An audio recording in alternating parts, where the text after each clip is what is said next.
Welcome back to a brand new Civ 6, some might even say Civilization 6 video. I woke up today tired, exhausted, didn't even feel like choking the chicken, bashing the baby maker, assaulting the asparagus, and I'm tired, but I did have to come out with the video today, so by golly, I'm gonna put in some of the lowest effort content you have ever witnessed. We're doing a tier list today for all leaders. There were like 8 new leaders so far, and I decided, you know what, might as well see how they stack up against the originals. So I'm gonna be ranking each leader based on how strong they are at their best victory type, if that makes sense. Because if you take someone like the Congo and just make it like just religious win or whatever, even make it like an average of all the different victory types and how they do, Congo would probably be F tier just because he doesn't even know what religion is, alright? You convert his last city, he sees the religious victory screen pop up, he just walks around like I have no idea what just happened, this is unfair, and then he quits Civ 6 forever after destroying his monitor. But yeah, I'll try to be quick with each leader because I don't want, like last time when I did a tier list, where it took me like 5 videos, 3 prequels, 8 singles, an entire album, and a deluxe for said album. I'm gonna try to finish it all in this video, maybe next video if this video does end up getting to like 50-minute territory. The different tiers we have are Lod He Comin', Prostate Examiner, Baby Don't Come Home, The Kids Don't Miss You, If I Had a Gun to My Head and Had to Win I Might Die, and then Tell My Family I Love Them. Starting off with the new Civ Abe Lincoln. Now, Abraham Lincoln's a little bit of a weird leader. Industrial zones give loyalty, but your plantations give negative loyalty, essentially confirming that in Civilization 6 lore, slaves are working the plantations for America and maybe other civs. Receive a free melee unit after constructing industrial zones and their building. The labor laws in America have gotten so damn lax that you have people raising, breeding, and sending their kids off to college, all from the confines of a factory. You hate to see it. The unit they create does not require resources when created or to maintain, and receives an extra 5 combat strength because of the American might, or whatever it's called. Next up, we got Founding Fathers. Again, good ability overall, but considering you're going to be making Christopher Columbus look like a champion of inclusivity and native rights, you're going to be at negative 50 Diplo favor per turn before you know it. Although the wildcard slots are pretty decent. The P-51 Mustang might as well be called the Police Help Me. I don't have a unique unit because this shit is absolute dog. Even worse than the joke I just pulled off, honestly.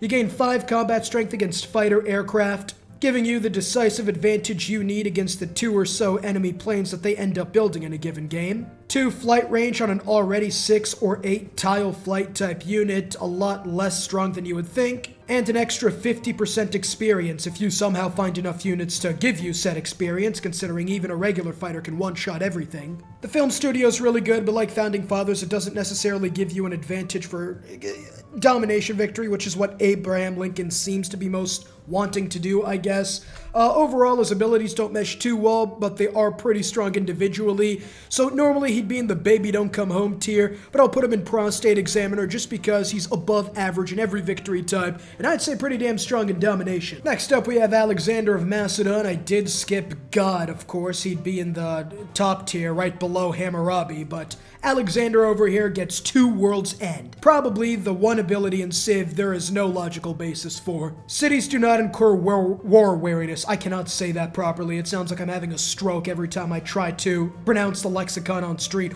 War weariness. Alright, I think I got it. All military units heal completely when a player captures a city with the World Wonker. You could be up against the penguins of Madagascar and like Antarctica or some shit, and if you capture like the Taj Mahal in Delhi, your decimated units immediately start coming back to life, growing a Habsburg-level chin, penile urethra expands another 5 or 6 inches, just like when you become a Civ Lifer subscriber, but I don't necessarily know what the logical basis of this is. Just, I guess maybe go for gay butt sex or something every single time you capture a wonder in their delight. I have no idea, unless they include women in the armies, which I don't think Alexander's the type of guy to do. Again, I'm trying.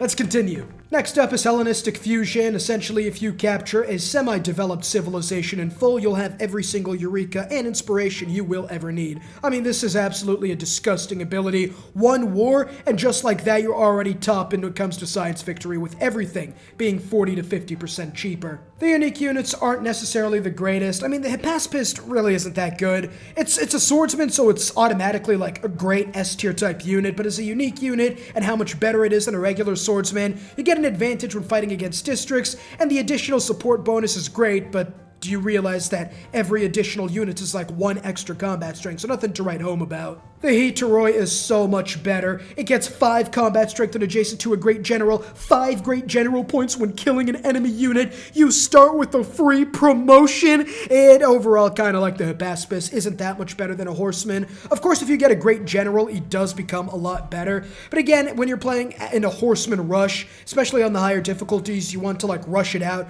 because you can have like 5 great generals, each of them giving stacking bonuses, and you still won't be able to deal with walls with your horsemen, especially considering that catapults might as well be made of paper mache or something, since any city with walls and an archer can hit it and kill it in 1 turn. So again, overall, it's a decent unit, especially if you're somehow able to buy a great general or kill enough units to get one early, but nothing really to write home about. Basilikoi Paides continues the Macedon theme of, I don't know how the hell this would work logistically.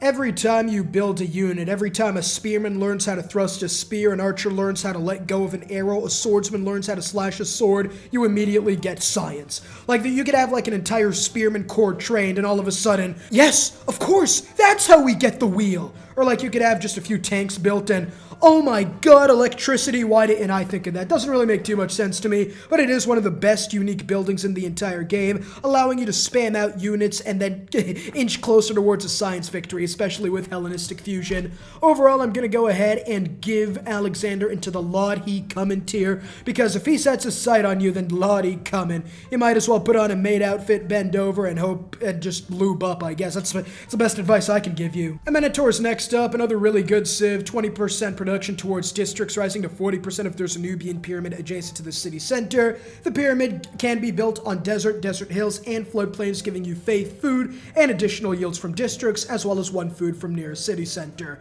It also gives all other districts an award adjacency bonus, so even if you don't have it right beside your city, you will be able to make beautiful, big, luscious, thick, with a capital C, 2 capital C's, 3 even, if you're feeling a little bit raunchy. That is how much adjacency bonuses you get with the Nubian pyramids. It's really good. Not only that, but Taisatai allows you to build ranged units faster, making the Batati archer technically cheaper than a regular archer, and these guys are pretty much archers if Hitler gave them meth and used archers instead of tanks. Like, these guys will go 3 movement speed, almost as fast as a horseman, faster than a scout, and you can move in, shoot a city, tear down its walls if it isn't that strong, and capture it with like a horseman in the next turn. They're really strong. One of the best leader abilities, unique abilities in general. In the end, I am going to put her in the Laud he comin' tier because domination, probably under Macedon, I'd say maybe a little over, just because she does get district adjacencies and all that, but it isn't as good or even better than Alexander's, for example. The guy whose rebellion led to his entire people's getting genocided, no joke at all, look him up. Ambiorix has a pretty good leader ability, giving you culture equal to a quarter, or a fifth, excuse me, numbers are hard, of a unit's cost when it's non-civilian. Not only that, but when another unit has its nuts to another unit's butts, they both get 2 extra combat strength for every adjacent unit, which is really strong when keeping your units together. Hallstatt culture gives you minor adjacency bonuses, but in my opinion, it's not a very good civ ability. You get culture from mines, wow, incredible, shocking even. Specialty districts don't receive minor adjacency for being adjacent to another district, and they cannot be built adjacent to a city center. Meaning, excuse me, I almost choked on my own sputum.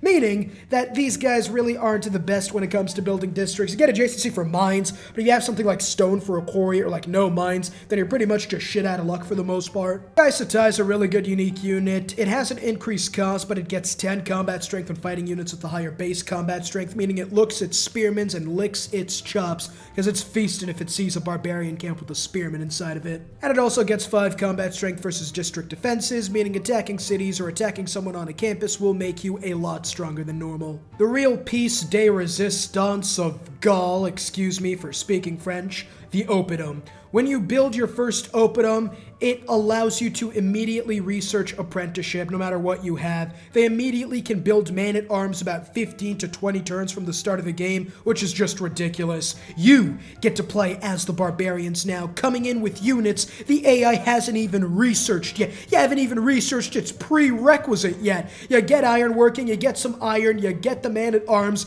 immediately you're outside of a 15 combat strength city with medieval level units. It's disgusting. It's insane. insane. Some might even say it should be illegal, but knowing me, I'm all about that illegal shite. I'll put him in the prostate examiner tier. I think he's a little better than Abraham just because getting man-at-arms gives you such a huge advantage, and his other abilities honestly aren't nothing to write home about. They're not really the best. If he didn't have his opening, I'd probably put him in between if I had a gun to my head and baby don't come home tier. After that is Vietnam, drive out the aggressors, 5 combat. I can't even say it. I feel like saying it is just like saying Hitler and Nazis and doing the salute in Germany, seriously. This is disgusting. 5 combat strength and reinforced martial woods tiles. You fortify a warrior on a reinforced tile for 2 turns. You're stronger than a swordsman with your promotion. It's disgusting. Not only that, but you get 1 movement if you begin there, and both these bonuses, the combat strength and the movement, are doubled if the tile is your territory. Every civ is America. Every single civ is America to you. Hey, that guy, Japan, nah, he looks Americanese to me. It's just insane. 10 combat strength, 2 movement speed when you're on a rough terrain tile in your home territory.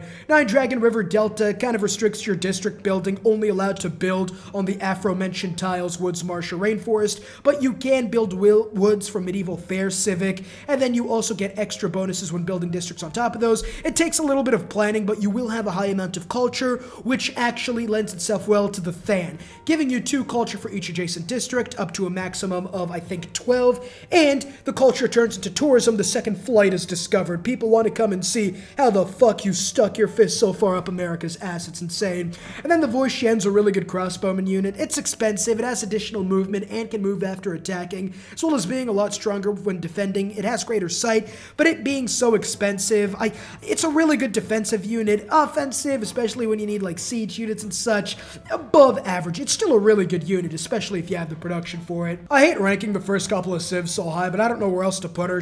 In my opinion, she is probably better than Amanitore and the oh lottie coming. In fact, I'd probably put her over Alexander, honestly. Alexander's like S tier 2 victory type, so that's probably why I have him so high. Although you could definitely put Alexander even under Amanitore if you catch me on another day. Daddy Dilf is next, and what do I have to say about Byzantium? You have a bonus towards founding a religion, an extra great profit point from holy sites, combat strength for each holy city converted to Byzantium's religion, including your own. Not only that, but if you kill another unit, the people looking out from their city walls, maybe the Byzantines are right after all, and immediately convert to your religion. Not only that, but heavy and light cavalry units look at walls and start levitating. I don't know, do they attach balloons to their horses and just float over the walls? They do full damage to walls against cities following Byzantium. I have no idea how that works. I don't know how the hell that happens, but it does. Just like Alexander, there is no logistical basis for this, but I'm glad there isn't, because it is so much fun playing as Byzantium. The Droman's really good if you're a bitch and you like playing on water maps, and then the Togma might honestly be the best unique unit in the game, essentially acting like a semi-great general for even religious units, and replacing a knight, one of the better units in this game. Not only that, but remember, cavalry can take down city walls as long as you commit a few homicides on the way to capturing the city. Hippodrome is next, acting like the NBA, inspiring the younger generation to take up the mantle and become, in this case, I guess, cavalry riders, not basketball players. Analogy might not fit completely, but I hope you know what I'm saying. In any case, hippodromes give you free cavalry every time one is built. If you research the Togma, you will get free Togma every time a hippodrome is built. Every time you build an arena, you get a free Togma. Every time you build a zoo even. Oh, you can't build Togmas anymore? You only have tanks? Guess what? You get a free tank. It's just, I don't know how that works. I don't know what it does. You might as well be getting Lend-Lease from the Allies at this point. You just get so many units, and with your other abilities, you might honestly be one of the best domination civs in the game. Oh lord, he coming, and he's going at the top of oh lord, he coming, because if he comes, oh lord, he's coming. Catherine de' Medici's next, giving you Grand Tour, Garde Impériale, and Chateau. Of course, she is French, so probably not going to be S tier, A tier, B tier, C tier, even F tier, honestly. But Catherine's Flying Squadron gives you 1 level of Diplo visibility greater than normal. Fantastic, I guess. In multiplayer, it's really good, but single player, I don't know about that. You get a free Spy, so you're 2 levels of Diplo visibility. and you'd get 6 extra combat strength against like civs on lower than like Immortal or something, but Immortal and higher, they are going to get the visibility bonus over you. So at best, you're going to like get 3 extra combat strength than you normally do, and that really doesn't mesh well with Grand Tour, which is mainly towards building mid-game wonders and tourism from wonders in any era. The Chateau is really good, giving you culture that eventually becomes tourism, although it has to be like beside luxuries or bonus resources and they can't be built adjacent to each other. It's hard to build these. The Garde Imperiale is nice, but if you, like, again, most of the time you're already going to dominate most of your continent, so you'll only get that bonus when you're defending or when you're going for the 1 or 2 cities the AI managed to settle on your continent. Overall, good, but not the best, I guess. And then Catherine de' Medici Magnificence is a lot more magnificent, pun absolutely intended.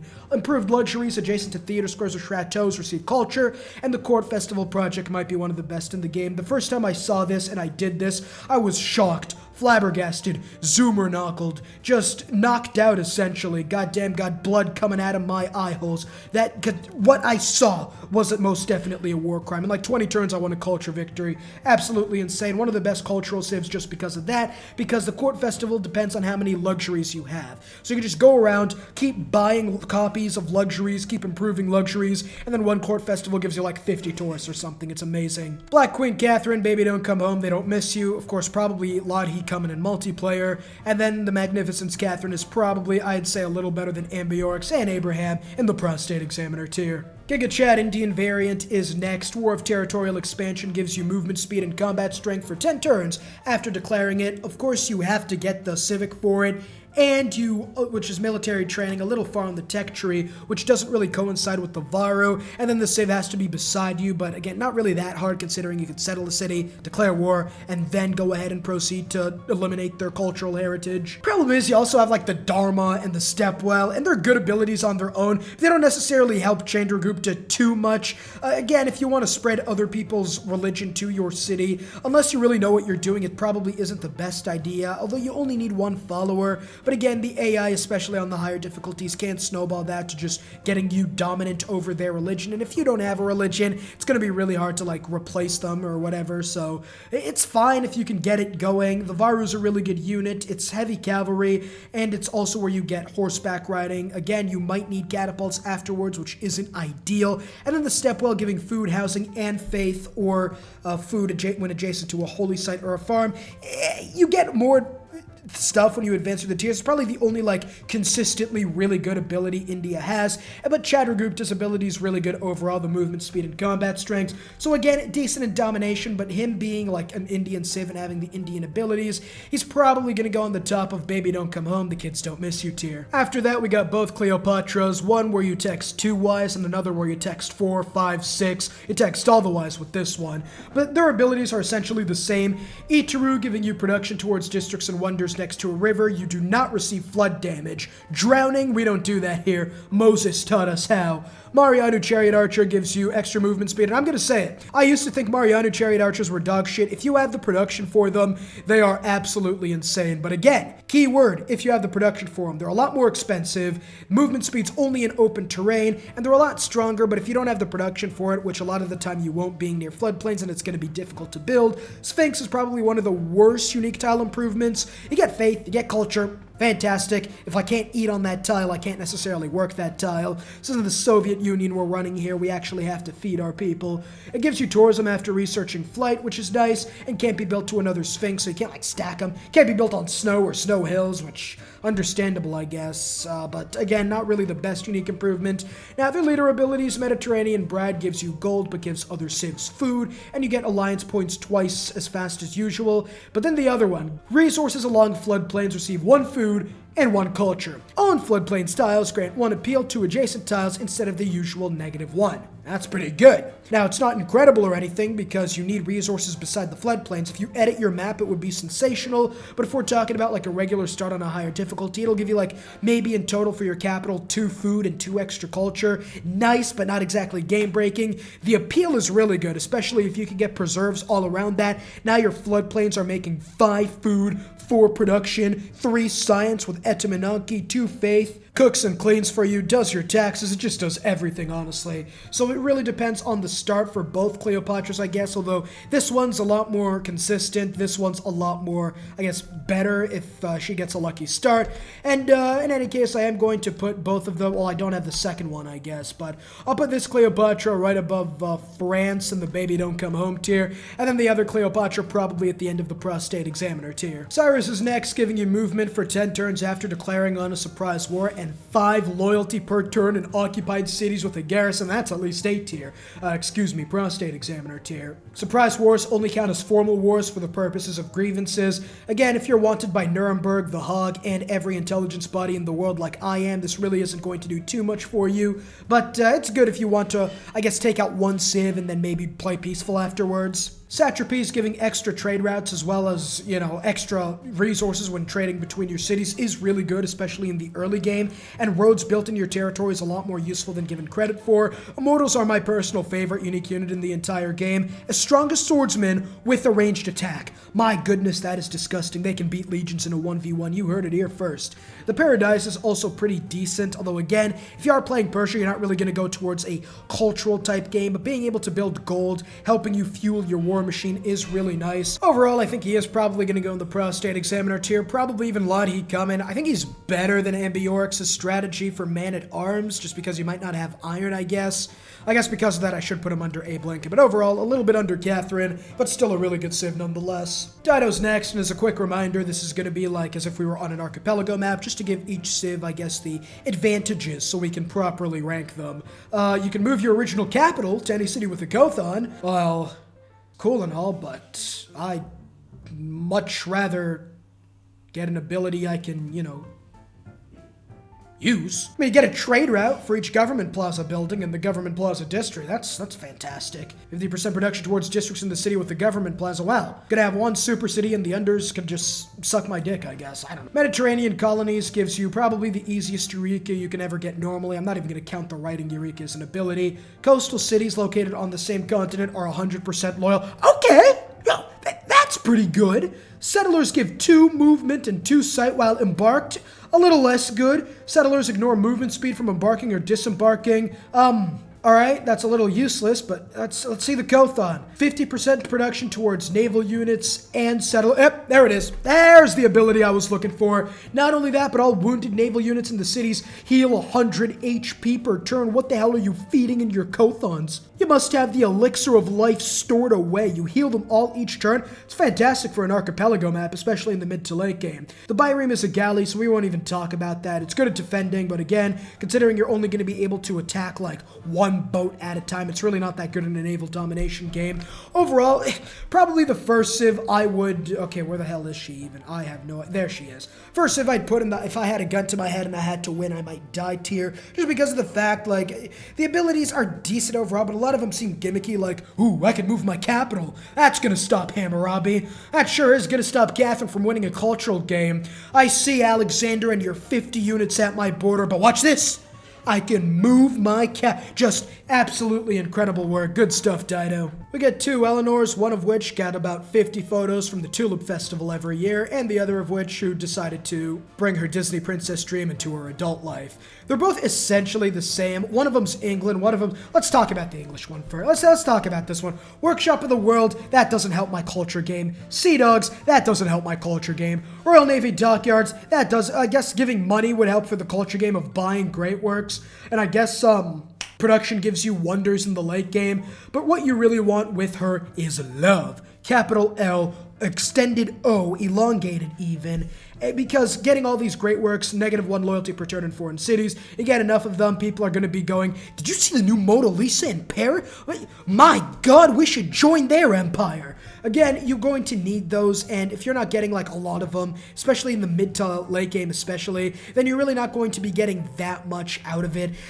Again, not having to deal with free cities is nice, I guess, but overall, I would probably end up putting her in the... Yeah, I gotta tell my family I love them. I'm not making it out of here alive. Not a good civ. Eleanor of France, I mean, again, she has the French abilities again, being the Grand Tour, being the Garde Impériale, being chateaus. They really mesh well towards a culture victory. victory. So even if you don't have enough great works to start converting cities, it's not as if you're England where, all right, well, I guess I'm not winning a culture victory. No, you can still use your great works to win a culture victory. I mean, you can use it with England too, but you don't have anything to help accentuate that, if that makes any sense. So Eleanor of France, probably going to put her at the end of the prostate examiner tier, I would say. A lot better than the Black Queen Catherine. Again, I'm not talking about multiplayer games, although I'm sure I don't need to say that, considering I am expecting nothing but respectable, nuanced, and not homophobic or racial slurs going on in the comment section of this video, as is the case with the internet in general.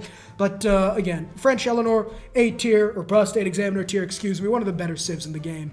Frederick is next. The U-boat is nice, although naval units in Civ 6 is like the one who shall not be named, considering you're really not going to see any naval units from the AI, but the one or two you see you can make good use of with the U-boat. Now, the Holy Roman Emperor, additional military policy slot, probably one of the worst slots, not really that good, although an extra policy slot is decent overall. 7 combat strength when attacking city-states. If you have dogshit city-states nearby, maybe, but sometimes you're not going to be able to make use of it. But what makes Germany disgusting with the capital D and G is free imperial cities in the Hansa. You can build one more district than usual, meaning extra adjacency bonuses, and Hansas replace industrial zones. They're cheaper, and they get so much more adjacency, 2 from commercial hubs, an extra 2 from aqueducts, canals, and dams, 1 from each adjacent resource, 1 for every 2 adjacent district tiles. These guys are absolutely, if I can find him of course, going in the Ladi coming tier. I would probably put him under Vietnam, just because of how incredible her other abilities are. I'll probably put Macedon here, probably put Germany ahead of Macedon, then put Macedon under. Like, these 4 civs are, well, these 3 civs, I guess. You know what, we should probably actually add in, no, we're not going to add in another tier for Byzantium. Byzantium's on its own island, though. Vietnam and Germany and Alexander are fighting for the next 3 spots, in my opinion. Gandhi is next, giving you 5 faith for each civ, including India, that you have met that have founded a religion and is not at war. Meaning, if you get extremely lucky, you can get a, well, I was going to say one of the first religious pantheons, but that doesn't make sense considering they have to have a religion. But the amount of faith you can use to get a golden age, faith by settlers and builders. Dharma, again, like I said, not my favorite ability, but if you can make use of it, you can use it to get a huge amount of follower beliefs, although be careful with that one. Varu as Gandhi's going to be not useless, because opponents receive double war weariness for fighting against Gandhi. So again, you can use the Varu, go ahead, take out some units, and just like that, you go to the enemy cities, they're at negative 50 amenities. Stepwell helps in growth, housing, and faith. So again, I guess one of the best strategies for Gandhi is to go religious, but you don't want to go too religious, because then you lose out on a lot of follower beliefs. Overall, one of the better, what am I saying? If I had to gun to my head and I had to win MIT, it just doesn't have like a specific victory tab, I guess. He's much more flavorful, you know, much more expressing how India was historically than actually being really good at the game, which I can respect, but for this tier list, I cannot, and he's going to go towards the end of the, if I had a gun to my head and had to win, I might die tier. I absolutely love Genghis. All cavalry units gain 3 combat. Look at that smile. You see that smugness? He's looking at you and saying, come at me, bitch boy. And you're not going to come at him, bro.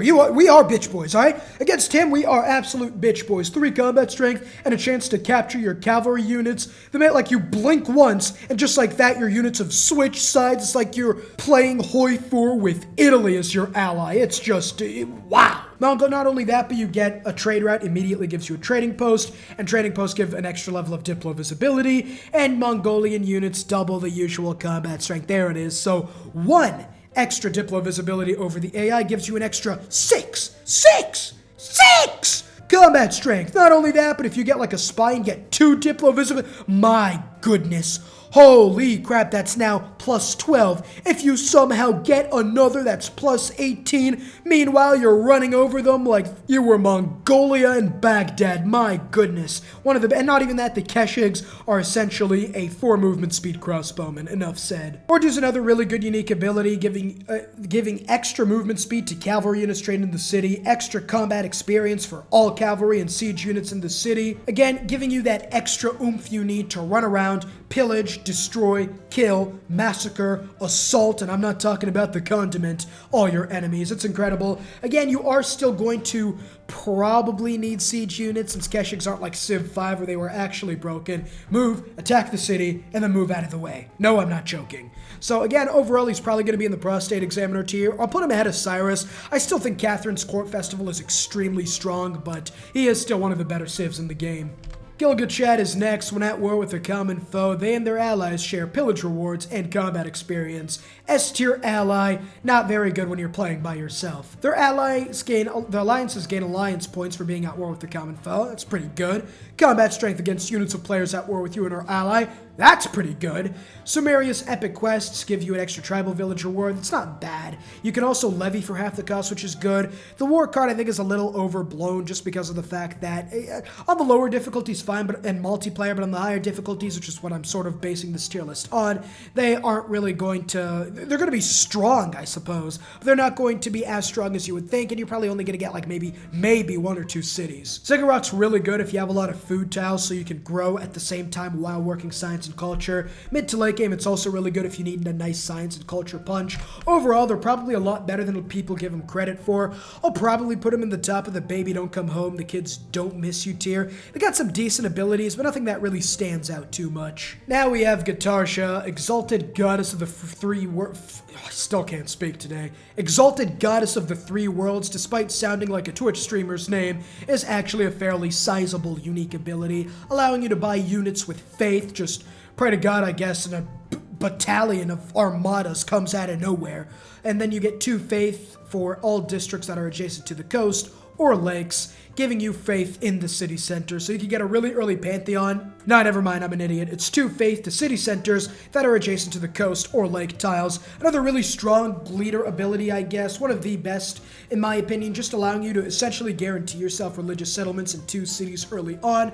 After that, your other abilities are decent, I guess. You get minor adjacency bonuses from coast and lake tiles, as well as campus industrials, as well as 1 amenity from entertainment complexes when adjacent to a coast or a lake tile. So again, really good overall. The Jong is a frigate, already a nice unit that pretty much gets an escort formation and 5 combat strength when in formation. So you can essentially spam scouts out, put them in a formation with the Jongs, and they will have a lot of extra combat strength, especially when taking down cities. Kampong gives you a butt ton of production, housing, food for every fishing boat. Overall, they can be really strong if built in excess, which is definitely what you want to do, since they can be placed on any coast or lake tile adjacent to a sea resource. Overall, another pretty sizable civ. Nothing that really screams out to me, so I'll probably just put her at the top of the baby don't come home tier. Again, that's probably like B or C tier, so it isn't anything like awful or anything, despite what the name might suggest. And not necessarily A tier, I would say, but still a very good civ overall. Gorgo is next. This is going to be an easy one. You gain culture when you win combat victories, allowing you to go by the culture tree in the early game against barbs and enemy civs, and 1 combat strength for every military policy slot. I didn't know Greece went fascist in our timeline, but they might as well go now. That's a potential 9 extra combat strength, if I remember correctly, because this is military policy cards, so wildcard slots count, which you get an extra of with Plato's Republic. The hoplite replaces the spearman, giving you extra combat strength. There's an adjacent hoplite, making them pretty decent when stuck together. And then, of course, the Acropolis gives you an envoy every time you build one. It's cheaper, but can only be built on hills. Again, a really strong civ overall. Definitely one you can blitz through the culture tree, get fascism, get armies, and just like that, your military is going to be disgusting, blitzing through everyone. Overall, I will go ahead and put her in the high A tier, probably under Genghis, but ahead of Cyrus. Do I really have to say anything? Planes in the ancient era. Palgums. Negative 50% science, that's fine. The second I figure out how the wheel works, boom, giant death robot. One of the... I don't have to say anything, do I? Harold is next, and if you like breaking the Geneva suggestion as much as me, then he's definitely the civ for you. You pretty much go ahead, start raiding everybody, fight 50% production towards naval units, build a couple of your Viking longships to replace galleys, and can invade the coast, and get 4 movement speed while in coastal waters. You pretty much go and you start raiding everything. Who's at war with you? The entire damn world. Because if they're not, you're missing out on a lot. You get science, you get gold, you get culture, you get faith, and the enemy AI has to end up rebuilding the districts, because if they don't, then they're going to be at a massive disadvantage. If you just raid everyone and keep up on military technology, they could be extremely strong. Nar allows you to enter ocean tiles after reaching shipbuilding, so if they do have a sizable navy, pillage, and then run back into the ocean, they can't touch you. Berserker's a pretty good unit, although if you run into like 2 or 3 crossbowmen, you're pretty much fucked. -5 combat strength and defending against melee attacks, never mind. When you're trying to defend against melee units, you're fucked, but when you're attacking, you are a whole other beast, essentially as strong as a musketman.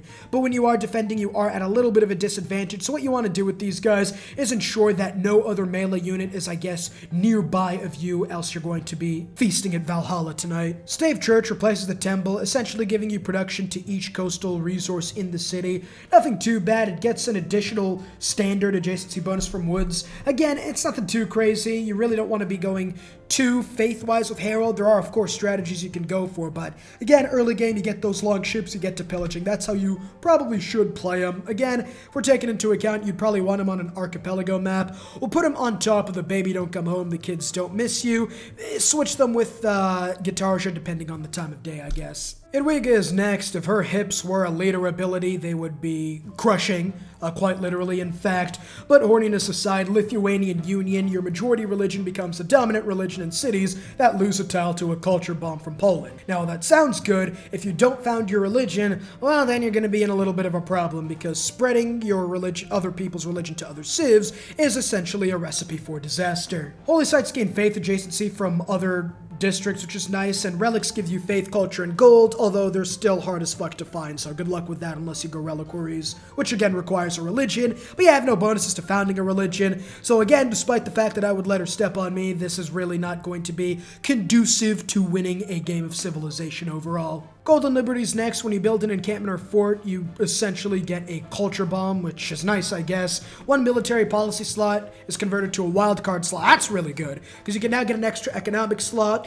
increasing your economic abilities. You get the Winged Hussar next, which is a cuirassier, pushing defending enemy units back from the hex in any battle where they score more damage, and defenders that cannot retreat essentially suffer a Spirit of the Asshole. Sukiance is another really good building. Essentially, international trade routes give you 2 production, domestic trade routes give you 4 gold, and an extra trade route capacity, replacing the market, and only give you the extra trade route capacity if it does not have a lighthouse. So essentially a market that gives you production in international trade routes and gold in domestic trade routes. Overall, Poland, unfortunately, despite the fact that I'd suck her toes, probably not the best civ in the entire game. I'll put her to the, if I had a gun to my head and I had to win, I might die. It doesn't really have any bonuses to a lot of victory types. I guess you could say domination with the Winged Hussars. If you get really lucky with relics or reliquaries, religious victory is definitely out there, but overall, not the best civ, in my opinion. Like, even if you go ahead and found a religion and use your culture bomb, there's a limit to how you can spread with your culture bomb. Like, cities around you are going to be converted, congratulations, but aside from that, you know, you can't really use that to win a religious game, if that makes sense. You're going to have to actually get missionaries and apostles. It's not that big a help to a religious game, if you think about it. Jayavarman is next, looking like he could raw dog your girl, despite the fact his face looks like it's bigger on one side and melted like butter on the other. Not gonna lie, he looks like he'd sell you a course for the low price of $5,000 on how to pick up bitches, when all the information you get is essentially Entertate 2.0. But in any case, his holy sites are anything but that. Okay, major adjacency with rivers. That's easy and good. Culture bomb. My goodness, I'm Arab, I know all about bombs, and that is definitely one of them. Food equal to its adjacency bonus. We are eating good tonight. 2 housing if on a river. You go ahead and get the river goddess pantheon, just pray to fucking the woman who gave Sir Arthur the sword from the lake or whatever. You're pretty much feasting tonight, right? You are getting a huge amount of housing, amenities, food. In fact, you might as well just keep popping out those babies, my goodness. Grand Berets, cities with an aqueduct receive an amenity from entertainment, faith from population, farms give you 2 food if adjacent to an aqueduct, faith if adjacent to a holy site, my kids is your firstborn. I don't even know. These are really good abilities. He used to be worse than this. He used to be a bad tier, but now you get the Domri 2, essentially a trebuchet that can move and attack at the same time and is a lot stronger than a trebuchet, and exerts zone of control. That isn't even all of it, right? With all your food, all your housing, all your amenities, the Prasad, okay? The percent. What does it do? What is it? 6 faith. It's fine. It's a temple. It's going to give you faith, all right? People are going to come pray in the temple. God's going to bestow his bounties upon you. All that good stuff. Required to purchase apostles and inquisitors with faith. Again, it's a temple. Nothing too crazy here. 0.5 culture for every population in the city. That's pretty good. With your 10 to 15 population every city, that's like 7 culture a city. That's not that bad. 10 cities, it's an extra 70 culture. That can be extremely helpful in the early to mid game. 10 tourism if you have 10 population. 20 tourism if you have 20 population. You blink, you get an easy 2 to 300 tourism right there the second you grow. My goodness, you're gonna grow. You are going to make babies, all right? No feminism in this, what religion do they follow? Buddhist household. I hope it's Buddhist at least. But essentially, you are saying you can't work in the workforce, woman. You are going to be the baby maker. And morality aside, right? Maybe not the best thing to do, but it works for Jayavarman. My goodness, overall, he's going to the oh Lord, he coming to. Where the hell are you, Jayavarman? There you are. His face still looks like melted butter, though. Ugly as fuck, not gonna lie. But I'd probably put him. I don't know. I'll put him ahead of Alexander. Again, Vietnam through Macedon is probably like interchangeable depending on the time of day. I might even change it if I do a part 2 to this because I'm already like I think 30 to 40 minutes in. This is gonna be a 2-parter, no doubt. Joao III's coming in hot with his sex toy as well as his beret, and unlike most neckbeards, this guy's actually got class and might steal your girl. Porta do Circo. My goodness, the Portuguese viewers are flaming in the comments. All 5 of them.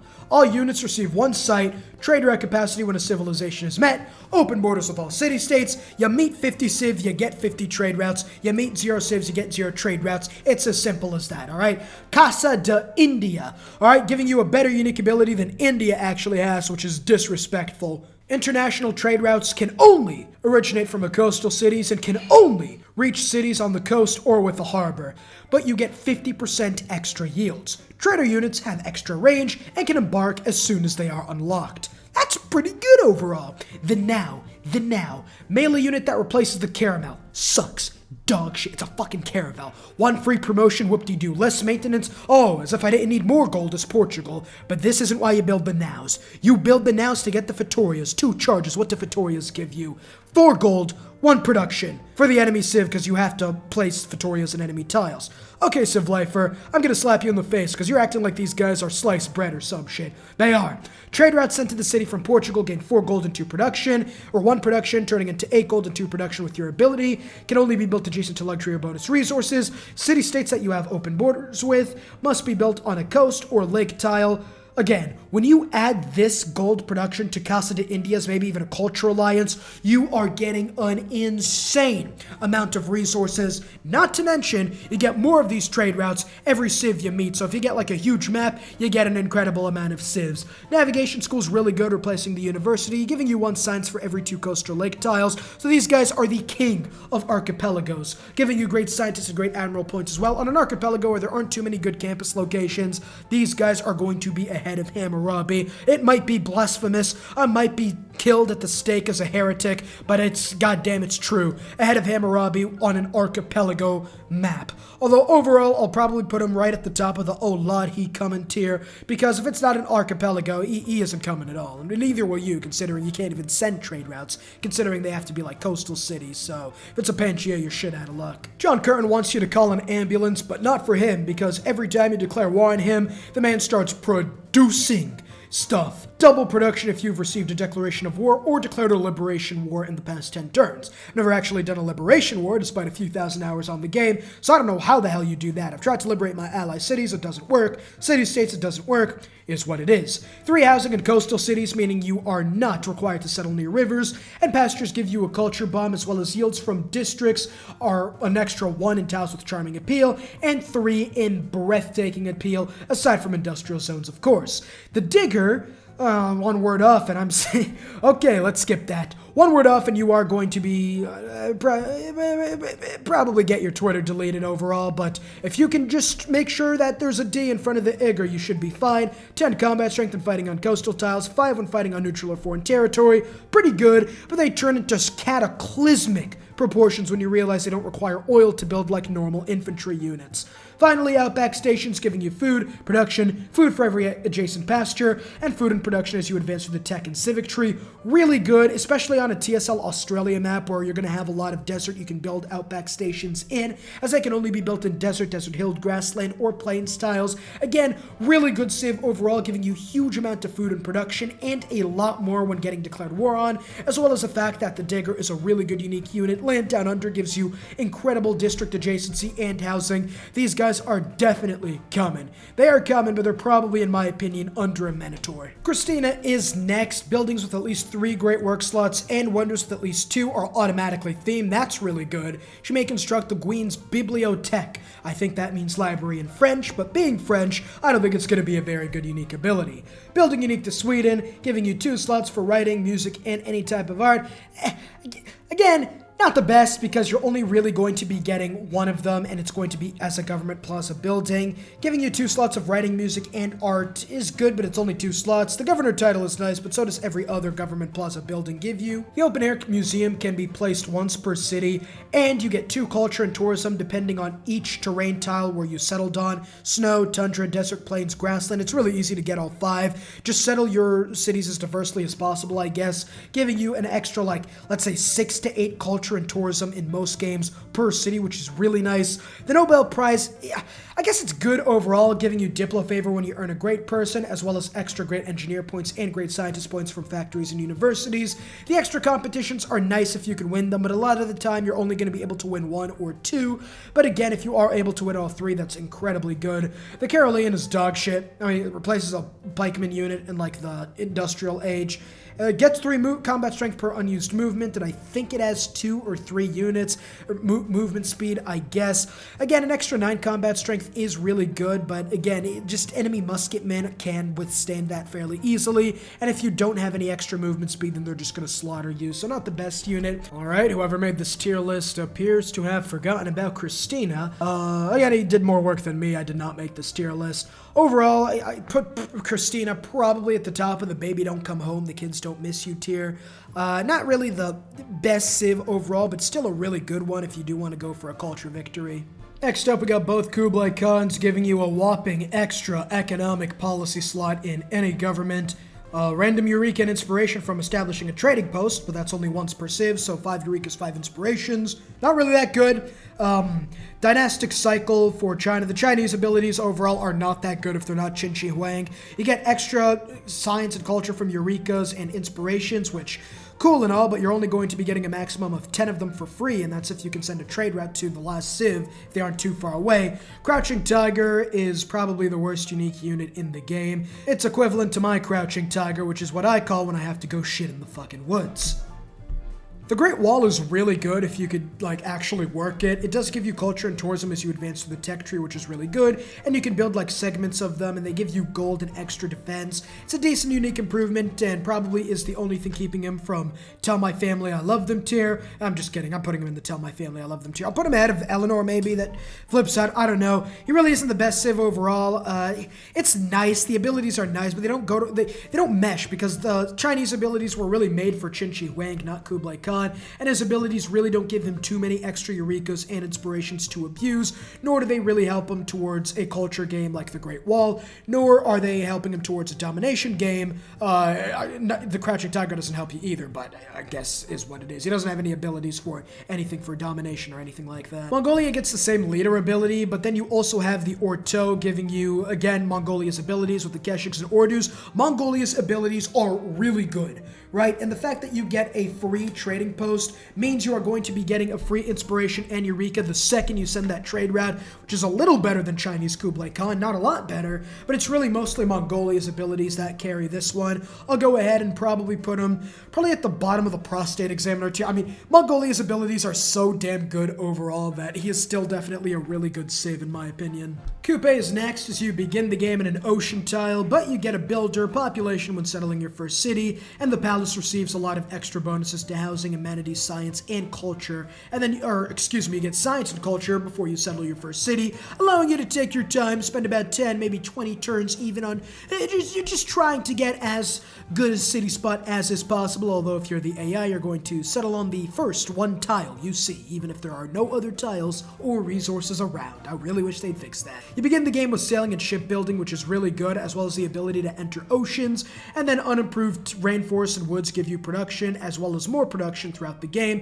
Fishing boats give 1 food and culture bomb adjacent tiles, and then you cannot harvest resources, which kind of does suck. I mean, you can still chop woods, I'm fairly certain, but why would you if you just want the production overall from them? But you cannot earn great writers, that's what stings. The Mare replaces the amphitheater with no great writing slots, because you can't get great writers. Does give you culture and faith towards all tiles with a passable feature or natural wonder, and after flight is discovered, you get 1 tourism to all the city's tiles with a feature or natural wonder. Again, it does give you a lot of tourism in the late game, but that might be too late to start, especially considering you're going to be giving up a huge amount of tourism with no great riders. The Toe is a decent, unique swordsman unit. Adjacent enemies get -5 combat strength, and they can build the Pa improvement, which we don't even need to talk about. It's like a mini type of fort, which, I mean, it lets you heal a little faster, but it must be built on a hill tile, which is already known for giving you defensive bonuses, so really not anything too crazy. Overall, his abilities are probably nice. They're really not the best things overall. I'll put him in if I had a gun to my head, I might die. Probably actually lower of the end of the baby don't come home, the kids don't miss you tier. Lady Thick Thighs is next, as her leader ability gives all non-capital cities an extra 10% boost to yields when within 6 tiles, and they get a free builder, but non-capital cities outside of that range get -15% to all yields, which, yikes. This isn't really a game you want to be playing tall in, but Lady Six Guy does make it work. Not to mention 5 combat strength within the 6 tiles from the capital, so 6 tiles from the capital, they're yours. They're not Macedons, they're not Hammurabi. Okay, well, they are Hammurabis, but everybody else, except for Byzantium, of course, everybody else, no, those 6 tiles near your capital are yours. The Mayab gives settling adjacent to freshwater and coast no extra housing, which kind of sucks, but every farm gives you additional housing production for every observatory and gold, and you get an extra amenity for every luxury adjacent to the city center. That's overall really good. You do lose out on some early housing, but again, you have to think that you get free builders with almost every city except your capital, and the palace alone provides extra housing, so the housing doesn't matter too much. You'll be making a huge amount of gold, as well as amenities for every adjacent luxury is really good as well. Halcha gets extra combat strength when fighting wounded opponents as an archer. Again, archers are really good. The Halcha makes them just that much better. And then the observatory, not really the best. It's cheaper to build than the campus, but it gives 2 sides adjacent to plantations, 1 for every 2 adjacent farm tiles, but nothing adjacent to mountains or districts.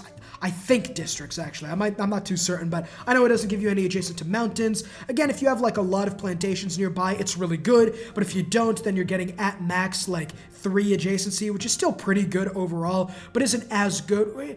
I guess considering mountains don't grow on trees, for example, 3 might actually be really good, especially since with farms you can guarantee essentially every observatory has at least 3 adjacency. Overall, taking that into account, she definitely deserves to be in the prostate examiner tier.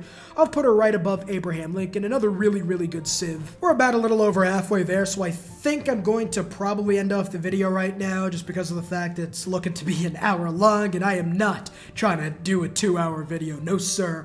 We'll come out with part 2 probably tomorrow, if not after tomorrow, and yeah, let me know your opinions down below in the comments, as I'm sure they're all going to be respectful, and if you did enjoy, leave a like and subscribe to not miss out on future content, and I'll see you all in the next video. Peace.